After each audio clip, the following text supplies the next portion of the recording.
اور اے مسلمانوں نماز کی پابندی رکھو اور زکوٰۃ دیا کرو۔ جب قرآن میں جب بھی نماز کے بارے مالا واقم الصلاۃ وآتوا الزکوٰۃ، ٹھیک ہے، اور باقی حکام میں بھی رسول اللہ صلی اللہ علیہ وسلم کی اطاعت کیا کرو تاکہ تم پر کامل رحم کیا جاوے۔ اے مخاطب کافروں کی نسبت خیال مت کرنا کہ وہ ہماری قہر مطلب ہے غصہ، اللہ کے غصہ سے بچنے کے لیے زمین کے کسی حصے میں بھاگ کر ہم کو ہرا دیں گے، اور آخرت میں ان کا ٹھکانہ دوزخ ہے، اور وہ بہت ہی برا ٹھکانہ ہے۔ کون؟ دوزخ، بہت ہی برا ٹھکانہ ہے۔ اے ایمان والو تمہارے پاس آنے کے لیے تمہارے مملوکوں کو اور تم میں جو حد بلوغ کو نہیں پہنچے ان کو 3 وقتوں میں اجازت لینا چاہیے۔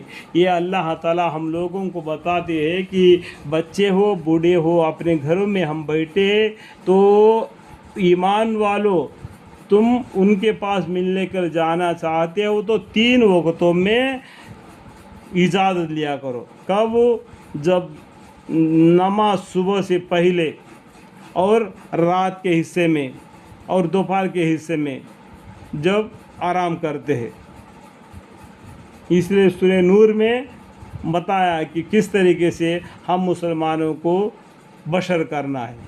یہاں پر بولتے ہیں اے ایمان والو تمہارے پاس آنے کے لیے تمہارے مملوکوں کو اپنے خاندان اور وسیلہ اور سب دوستوں کو اور ساتھیوں کو، اور تم میں جو حد بلوغ کو نہیں پہنچے، تھوڑا کم عمر ہے، ان کو 3 وقتوں میں اجازت لینا چاہیے۔ ایک تو نماز صبح سے پہلے اجازت لے کر گھر میں آنا، اور دوسرے جب سونے لیٹنے کے لیے دوپہر کو اپنے بعض کپڑے اتار دیا کرتے ہیں اس ٹائم پر دوسرا، اور تیسرے نماز عشاء کے بعد میں رات میں جب اندھیرا ہو گیا عشاء کی نماز پڑھ لیا، جو کوئی آدمی آپ سے بات کرنے کے لیے آنا چاہتا ہے تو دروازے سے باہر اجازت لے، پھر اس کے بعد میں اگر اجازت مل گئی تو آ کے بات کرے اور نکل جائے۔ یہ 3 وقت تمہارے پردہ کی وقت ہے، اور ان اوقات کے سوا نہ تم پر کوئی الزام ہے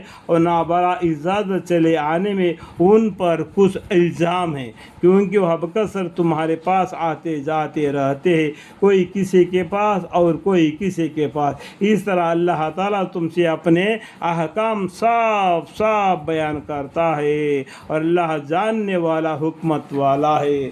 اس لیے آپ کو حکم دیتے اللہ تعالیٰ کہ تم اس طریقے سے اجازت لو جس طریقے تم 3 وقتوں میں اجازت لے کے جائیں گے۔ اسی طریقے سے سلسلہ وار جو بچے جو پیدا ہوں گے، جو بڑے ہو جائیں گے، جو پیدا ہو جائیں گے بڑے ہو جائیں گے، جو بڑوں کو عادت دیکھ کے چھوٹے سیکھ جائیں گے۔ اگر بڑا نماز پڑھے گا تو چھوٹا نماز پڑھے گا، بڑا زکوٰۃ دے گا تو چھوٹا بھی زکوٰۃ دے گا۔ اس طریقے سے 3 وقتوں میں بڑا اجازت لے گا تو چھوٹے آدمی دیکھتے رہیں گے، جب بھی وہ سن بلوغ کو پہنچ جائیں گے وہ بھی اس طریقے سے اجازت لیں گے۔ یہ کیا سلسلہ وار چلا جانا چاہیے۔ اس کے لیے کیا خود کو عمل کرنا تو دوسروں کو بھی اس کے اوپر عمل کرنے پر مجبوراً آنا ہی پڑے گا۔ اللہ تعالی ہمارے اور ہمارے گناہوں کو معاف فرمائے، اللہ کے حکام کے موافق اپنے زندگی دین اسلام کے ساتھ بشر کرنے کے توفیق عطا فرمائے، آمین۔